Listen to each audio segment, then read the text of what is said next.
You ever seen someone try to control a storm with a clipboard? The sirens started before the sky even turned green, that low mechanical wail rolling across the neighborhood like a warning you could feel in your teeth. And the air had that charged, metallic bite to it, like ozone and hot dust mixing together, the kind of smell that makes your instincts wake up before your brain does.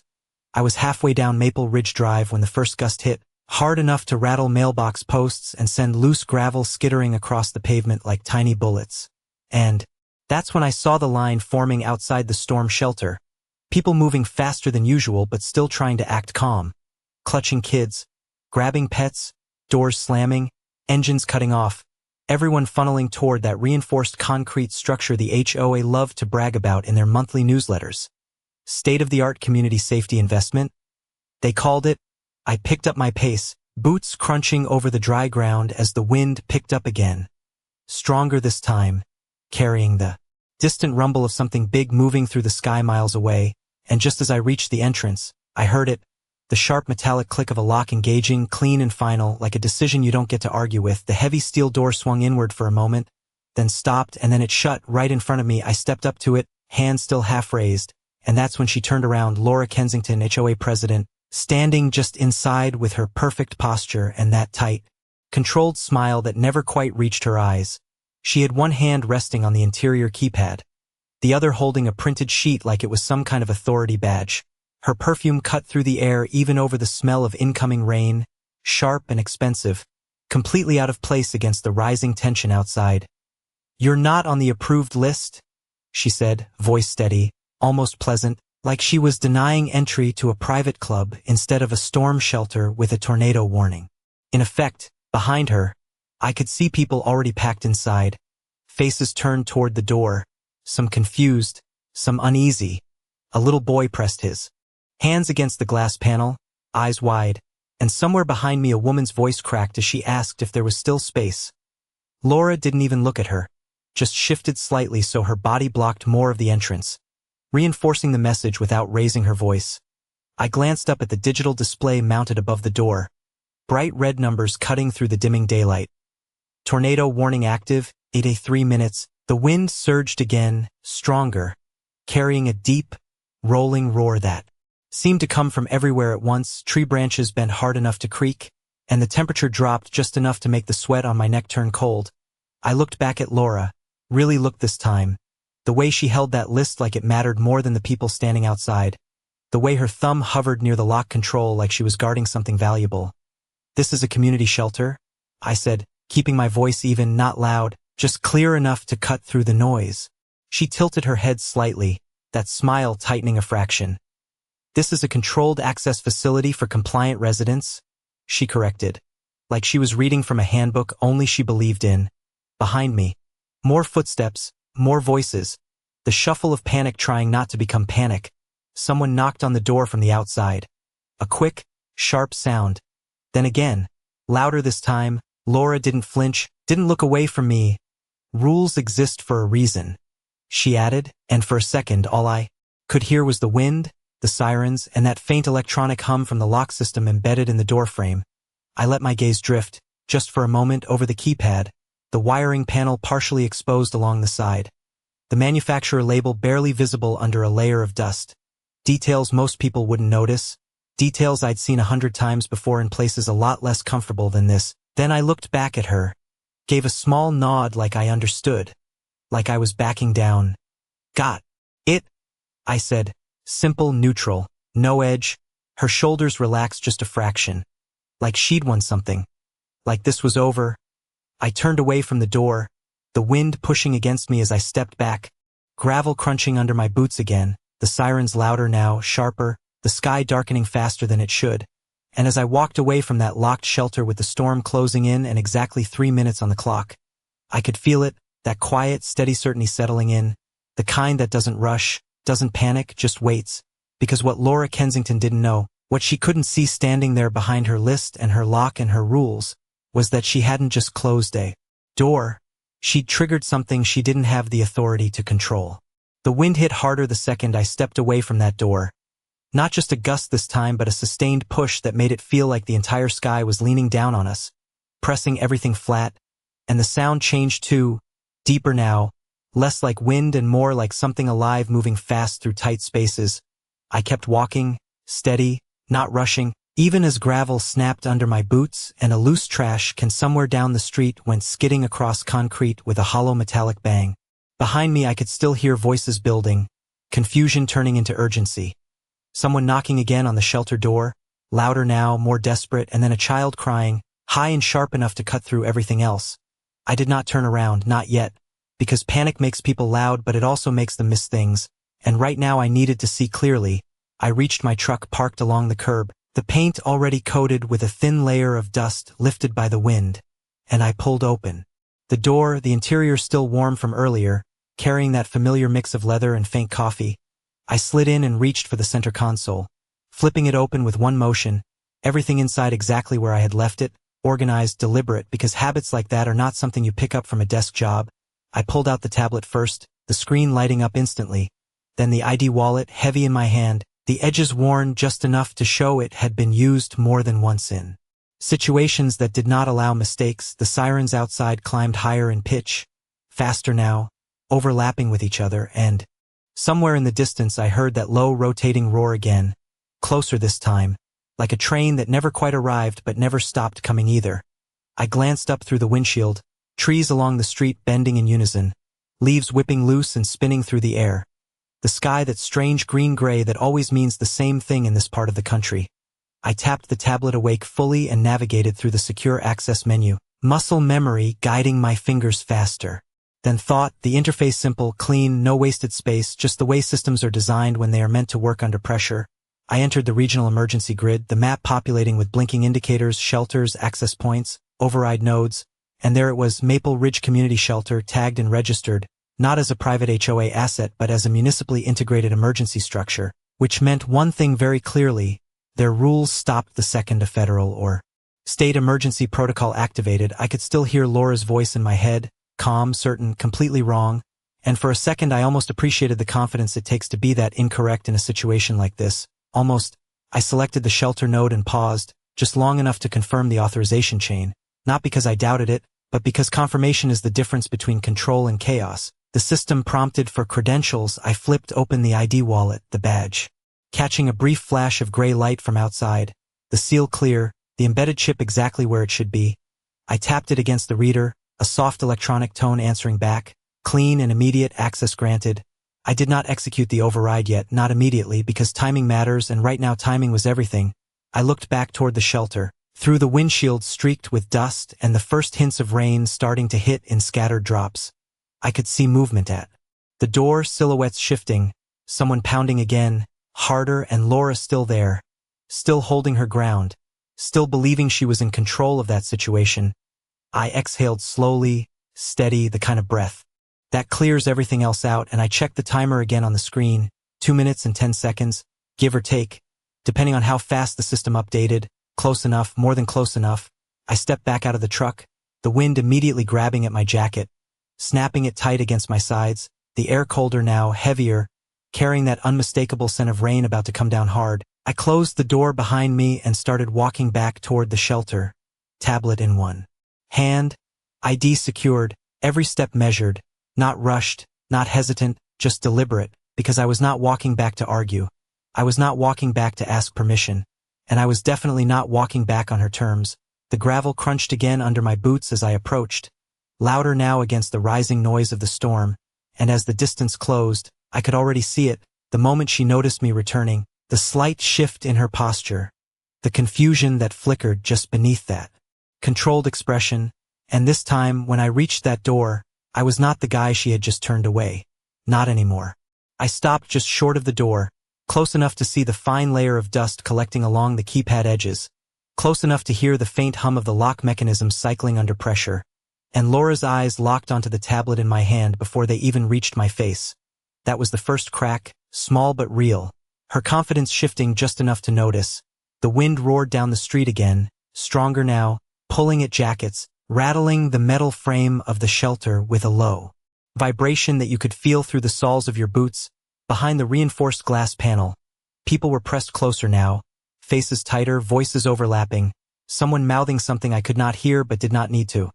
Panic looks the same everywhere, I raised my hand slightly, not knocking this time, just letting it rest against the cold steel surface, steady, grounded. Step away from the door, I said, calm, not loud, but firm enough that it cut through the noise without needing to compete with it. Laura blinked once, then squared her shoulders, that practiced composure, snapping back into place like she could force the moment to reset if she held it hard enough. I already told you, she started, her voice tighter now, less smooth. You are not authorized. I did not let her finish, not by interrupting, but by moving one step closer, lifting the tablet so she could see the screen, not angled dramatically, just enough. The interface glowing clean and precise even in the dim light. Her eyes flicked down to it, then back to me, then to the ID in my other hand as I flipped it open, the badge catching a flash of lightning somewhere behind the clouds, illuminating the seal for just a fraction of a second. Long enough, her expression did not collapse. Not all at once, it never does, but I saw the shift the moment recognition started pushing against denial. You need to step back. I repeated, same tone, same volume, no escalation, just certainty, the kind that does not ask for agreement. Behind her, someone inside the shelter moved closer to the glass, trying to read what was happening, the pressure building on both sides of that door, inside and out. Laura glanced over her shoulder, just for a second, and that was all it took. Doubt does not need much space, just a moment to get in. She turned back to me, jaw tightening. This facility is under HOA jurisdiction, she said, slower now, like she was choosing each word carefully, trying to hold onto something that was already slipping. The wind surged again, louder than before, carrying debris. That tapped sharply against the concrete walls, and the sirens shifted pitch, that rising tone that means the situation just got closer, not farther. I tapped the screen once, bringing up the authorization chain, then another, opening the control panel for the shelter system. Every movement deliberate, no rush, no hesitation, because hesitation is where people lose control. Not right now, it is not, I said, and I saw it land, not just on her but on the people behind her, the way their eyes changed, the way their focus shifted from her to me, from her authority to something else entirely. I held the tablet steady, thumb hovering just above the command line, the system waiting, silent, ready. Laura's hand moved instinctively toward the keypad, like she could reinforce the lock by touching it, like proximity meant control. You cannot just override. She started again, but this time the words did not carry the same weight, because she was no longer the only one speaking for that door. I met her eyes, steady, unblinking, the wind whipping around us, rain starting to hit harder now, cold drops striking skin and metal in sharp, rapid beats. I can? I said, simple, direct, no extra words, and then I pressed the command. The response was immediate. A clean electronic tone cutting through the storm noise, followed by the solid, unmistakable sound of the locking mechanism disengaging. Not dramatic, not loud, just final. The kind of sound that ends arguments without needing another word. The door shifted slightly under its own weight, no longer held in place, and for a split second, everything paused. Laura's hand froze near the keypad. Her expression caught between disbelief and realization, the people behind her leaning forward, the pressure on the other side of the door releasing into motion. And in that moment, with the storm closing in and the system now answering to a different authority, the balance that she had been holding on to disappeared completely. The door moved first, just a fraction of an inch, but it was enough, the seal breaking with a dull shift of weight as the internal pressure changed, and then it swung wider, pushed from both sides at once, people inside stepping back instinctively while those outside surged forward. Not running, not chaotic, just urgent, focused, because everyone out here understood exactly what that sound meant. Access, safety, time. The wind followed them in like it had been waiting, rushing through the opening with a low howl that echoed off the concrete walls, carrying dust, leaves, and the sharp scent of rain that had finally started to fall hard, cold drops hitting the ground in fast, uneven bursts. I stepped to the side of the doorway, one hand still holding the tablet, the other braced lightly against the frame, guiding the flow without saying much. Keep moving, watch your step, I said, steady, controlled, the kind of tone people listen to without thinking about it. A woman with a small child moved past me, her grip tight on his hand, his sneakers slipping slightly on the damp concrete before he caught himself and kept going. An older man followed, breathing heavier than the others but determined. His jacket flapping behind him in the wind. Inside, The space filled quickly but not chaotically, people finding spots along the reinforced benches, backs against the walls, eyes flicking between each other and the door, the noise outside growing louder by the second, deeper now, like the air itself was being pulled apart somewhere just beyond sight. I kept my position until the last few made it through, a teenager pulling his hood tighter over his head as he crossed the threshold. Then I stepped inside and reached back, pulling the door closed with a firm motion, the latch engaging automatically this time under my control, sealing the space with a solid, reassuring click that felt completely different from the one earlier. That one had been about exclusion. This one was about protection.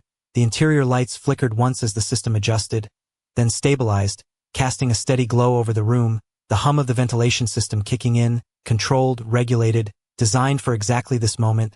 I glanced around quickly, counting without making it obvious, heads, movement, spacing, everyone accounted for, no one left outside. That mattered. Laura was still standing near the control panel, but she was not in front of it anymore, not blocking it, just close enough to look like she still belonged there. Her posture different now, less rigid, her grip on that printed list loosened enough that the edges curled slightly in her hand. She opened her mouth like she was about to say something, then stopped, the words not finding a place to land, because the room had shifted, the authority she had been holding onto no longer connected to anything real.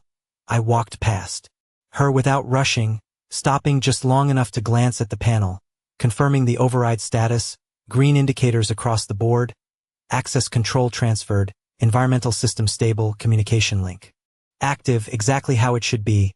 This shelter is now under emergency jurisdiction, I said, not to her specifically but to the room, my voice carrying just enough to reach the edges without needing to rise. People looked up, some nodding slightly, others just listening, taking it in, the explanation simple because it did not need to be complicated. We stay here until the all clear, stay away from the door, stay seated if you can. A few murmured responses came back, quiet acknowledgments, the kind that spread through a group faster than panic when someone gives them something solid to hold on to. Outside, the storm finally arrived in full, the sound hitting the structure like a continuous wave. Not a single impact but a sustained force, wind and rain and debris all moving together, the walls holding firm, the design doing exactly what it was built to do. I felt the vibration through the floor, steady but controlled, nothing unexpected, nothing out of tolerance. I leaned one shoulder lightly against the wall, tablet still in hand, monitoring the system without making a show of it, and for the first time since the sirens started, the room settled, not completely calm, but contained, focused, the way people get when they realize they are in the right place at the right time. Laura shifted her weight beside the panel, finally speaking, her voice quieter now, stripped of that earlier certainty. You should have identified yourself, she said, not confrontational, more like she was trying to rebuild something that had already fallen apart. I looked at her for a second, then back at the panel, then at the room full of people who were now safe because a door had been opened instead of closed. You should have opened the door, I said, just as evenly, no edge, no raised voice, just a statement that did not need anything added to it.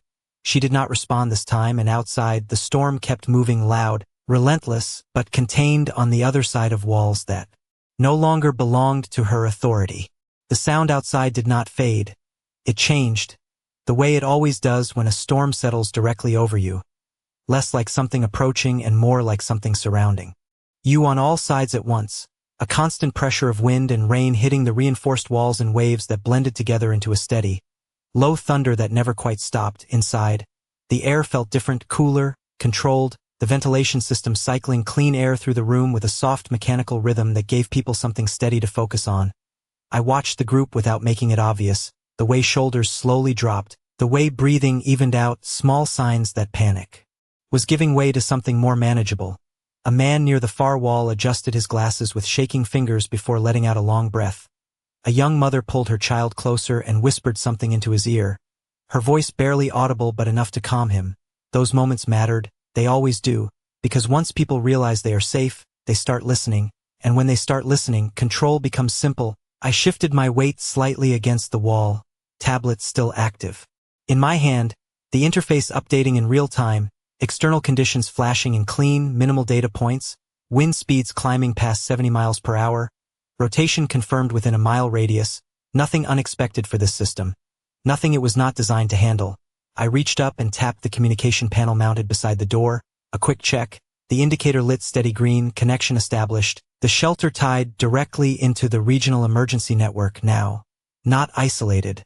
Not dependent on anyone's private authority, just the way it was meant to be used. A faint crackle came through the speaker. Then a calm voice followed, measured and clear, issuing updates about the storm path and advising all shelters to remain sealed until further notice. I did not need to respond. The system already knew this location was active and secured, but hearing that voice did something for the room. It made everything feel official, structured, like this was part of something larger. And controlled. Not just a concrete box in the middle of a neighborhood. Laura shifted again near the control panel, her eyes moving between the speaker and the tablet in my hand, trying to piece together what she was seeing, the difference between authority she had assumed and authority that actually existed. She glanced down at her list again, then back up, and for the first time, she folded it in half, a small motion, but telling. The paper no longer held the same weight it did 10 minutes ago. I walked over to the opposite wall, giving the room a wider view of me without stepping into the center, keeping things balanced, not drawing attention but not hiding either. "We are good in here," I said. Simple, direct, letting the words carry just enough to reach everyone. "Structure is rated for this, systems are active, just stay where you are." A few heads nodded, a quiet ripple of agreement moving through the group.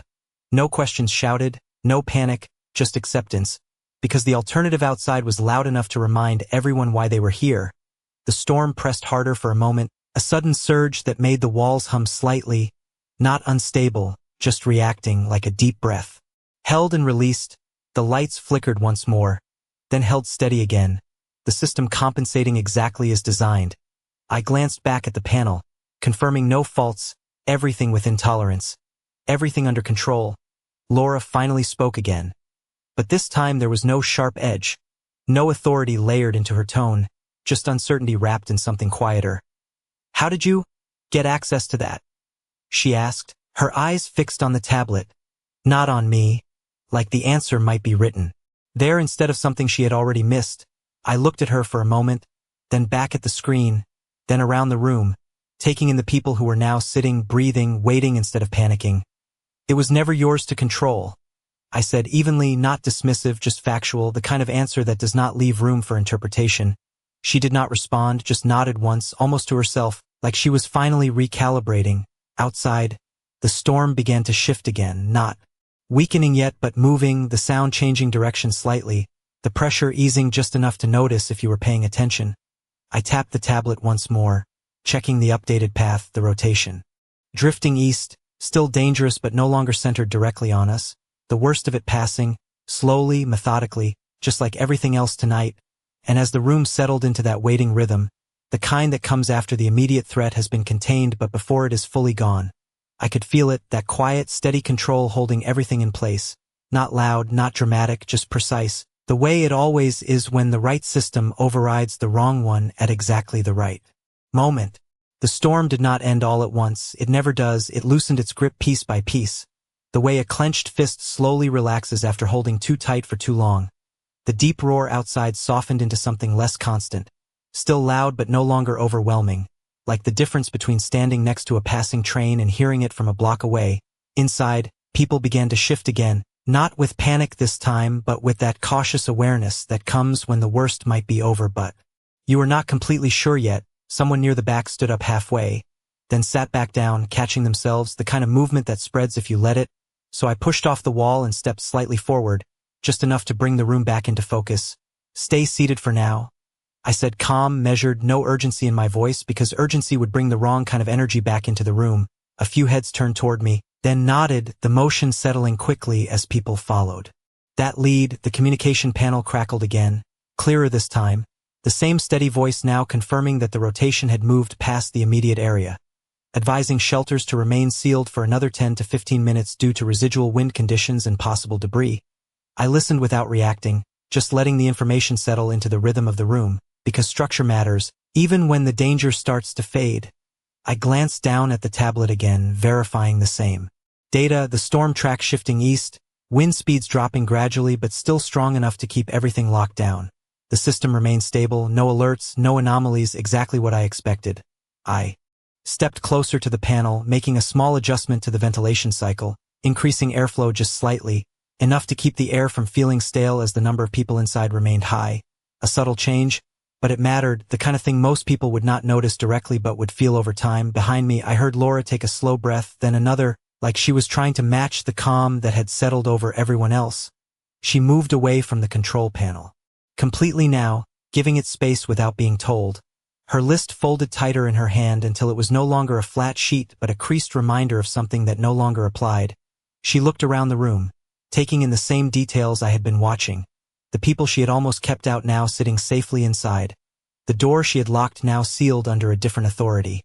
And for a moment, she did not say anything at all. The storm outside shifted again, a sharp gust rattling the outer structure, followed by a sudden drop in pressure that made the air feel lighter, easier to breathe, the kind of change you only notice if you have been paying attention from the start.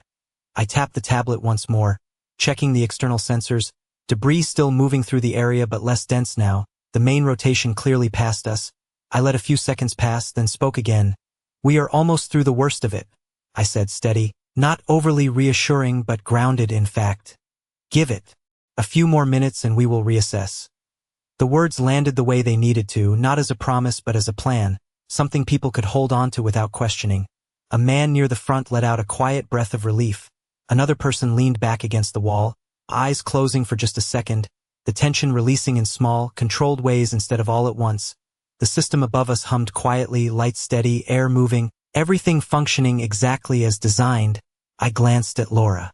Again, and this time she met my eyes without that earlier resistance. Just a simple acknowledgement. Not agreement, not apology, but understanding, the kind that comes when reality replaces assumption. She nodded. Once, subtle, almost automatic, then looked away, focusing instead on the room she had been trying to control minutes ago. I turned back to the panel, watching the indicators shift gradually toward normal ranges, each small change marking the storm's exit from our immediate space. And as the noise outside continued to fade into something distant and manageable, the difference between what had been attempted and what had actually happened became clear in a way no argument could ever explain. Control is not about who claims it, it is about who can hold it when everything else starts to break apart. And right now, in this quiet, steady room surrounded by reinforced walls and systems that answered to the right authority, that difference was the only thing that mattered. The noise outside dropped another level, not silent, never silent after something like that, but distant enough now that you could separate the sounds again. Wind moving past instead of through, rain hitting in steady sheets instead of sharp bursts, the structure around us no longer humming under pressure but settling back into stillness, the kind of stillness that feels earned. I watched the room as people started to realize it too, shoulders loosening, conversations beginning in low voices, careful at first like no one wanted to break whatever fragile calm had taken hold. A man near the door rubbed his hands together slowly, like he was warming them even though the temperature had not changed much. A teenager leaned his head back against the wall and let out a long breath he had probably been holding for the last 10 minutes without noticing. Those small releases spread through the space, not chaotic, just human. I stepped back toward the control panel, checking the indicators. Again, out of habit more than necessity, the system had already stabilized, external sensors showing decreasing wind speeds, no active rotation within immediate range, the map on the tablet confirming what my ears were already telling me. The storm had moved on, not gone completely but no longer ours to deal with directly. I tapped the communication panel once, bringing the channel up again. The response came quicker this time, clearer, the same calm voice now confirming that the warning for our area had been downgraded, advising shelters to prepare for controlled exit procedures once local conditions were verified. That phrase matters, controlled exit, because getting out is just as important as getting in, and it is just as easy to lose control if you rush it. I let the message finish, then nodded once to myself, timing it out, giving the environment a few more seconds to settle. Laura stepped a little closer. Not to the panel this time but toward me, her movements slower, more deliberate, like she was aware now of every step she took in this space. "So what happens now?" she asked, her voice no longer trying to lead, just asking. The question simple but carrying everything that had shifted in the last few minutes. I glanced at her, then at the room, then back to the panel. "Now we do this the right way," I said, keeping it even, not correcting her, not emphasizing anything, just stating the next step. I reached up and initiated the post-event protocol on the system, the interface responding instantly, cycling through checks, structural integrity confirmed, internal environment stable, external hazard level reduced. One by one the indicators shifted from active alert to standby, clean, controlled, predictable. The door mechanism remained locked for the moment, Not because it needed to keep people out anymore, but because opening it too soon could create its own set of problems, pressure, differences, loose debris, things people do not think about when they are focused on getting out. I turned slightly toward the room, raising my voice just enough to reach everyone without forcing it. "We are going to open the door in a minute," I said, steady, giving them a timeline. "When we do, take it slow, watch your footing. There may be debris outside." Heads nodded again, more confidently this time, people already starting to gather their things, not rushing, just preparing, the kind of movement that comes from understanding instead of fear. Laura stood beside me now, quiet, her list still in her hand but forgotten, no longer the center of anything. She looked at the panel as the final checks completed, the green indicators holding steady across the board, and for a moment, she reached out slightly like she was going to touch it, then stopped herself, letting her hand fall back to her side. That small hesitation said more than anything she could have explained.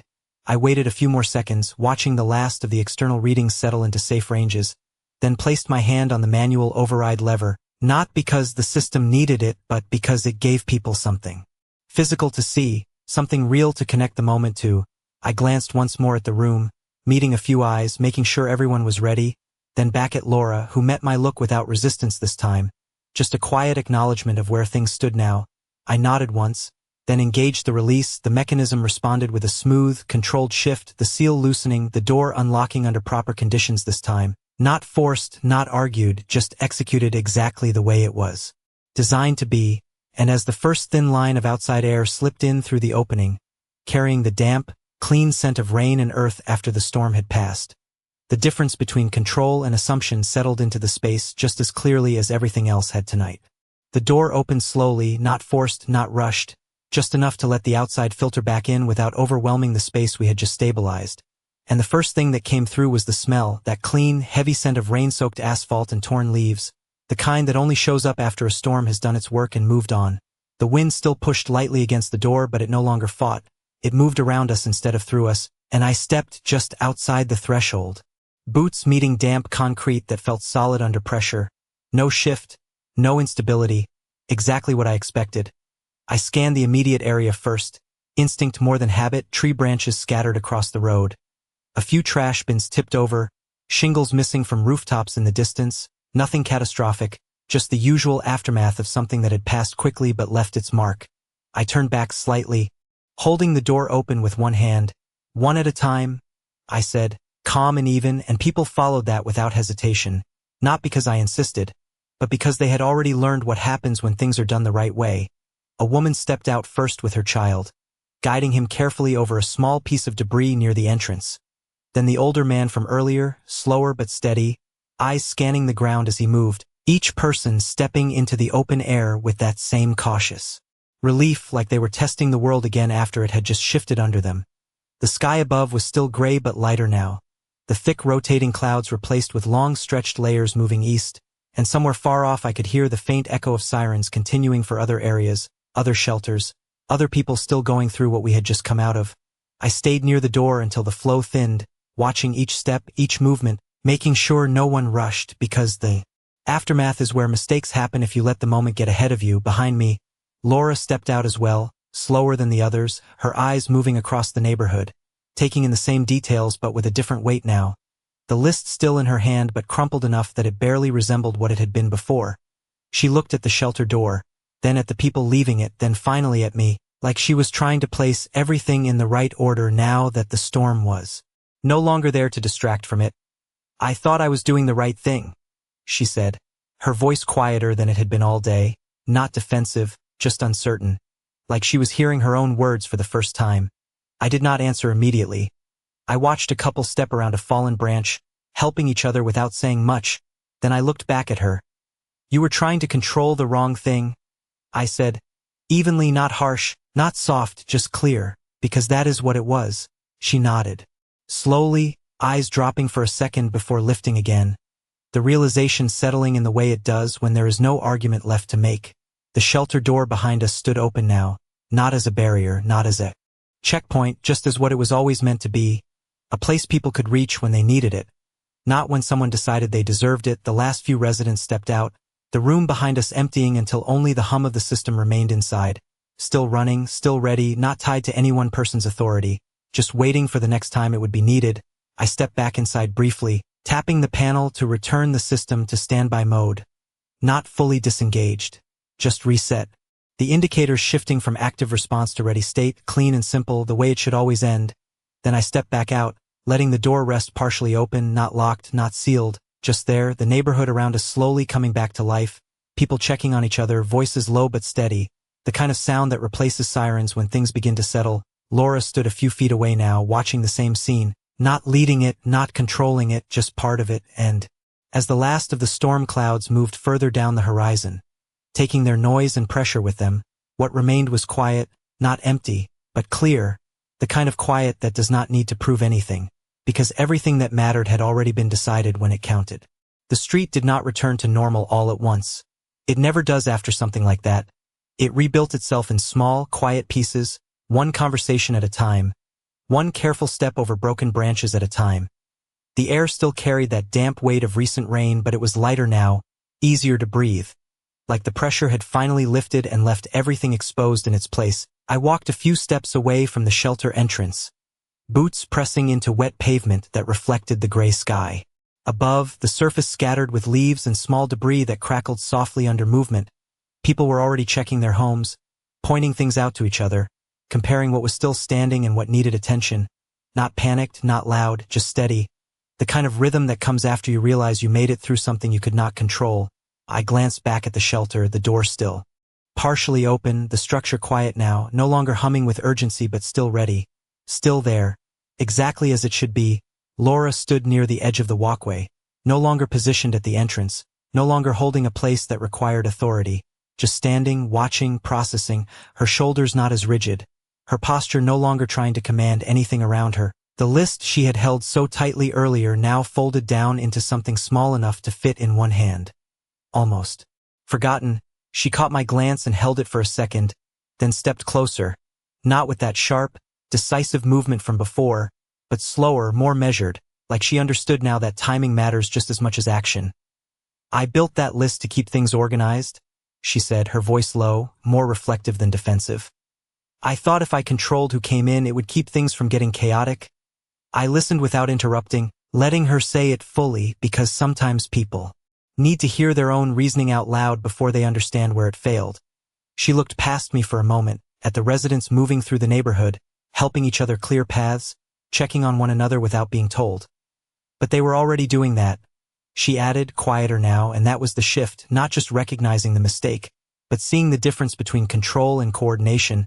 I nodded once, simple, not approving, not dismissing, just acknowledging the reality she had arrived at. "Systems exist for a reason," I said, keeping it even. "But they are not there to replace judgment, they are there to support it." She took that in, not responding immediately, just letting it settle. The way the storm had settled earlier, gradually, without forcing anything.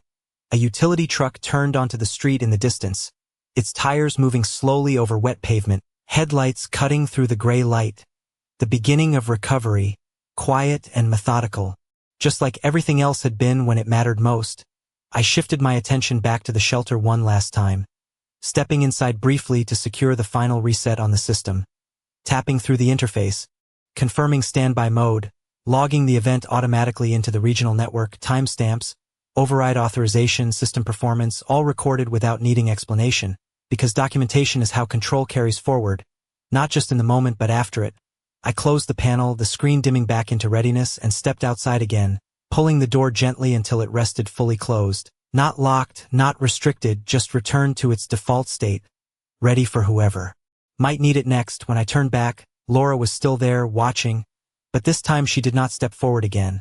She just nodded once, a small, quiet motion that carried more weight than anything she had said earlier, and I returned it the same way, no words needed, because everything that mattered had already been said in actions. The neighborhood continued to move around us, people adjusting, repairing, reconnecting, not waiting for permission, not asking for a list, just doing what needed to be done. And as I walked back toward my truck,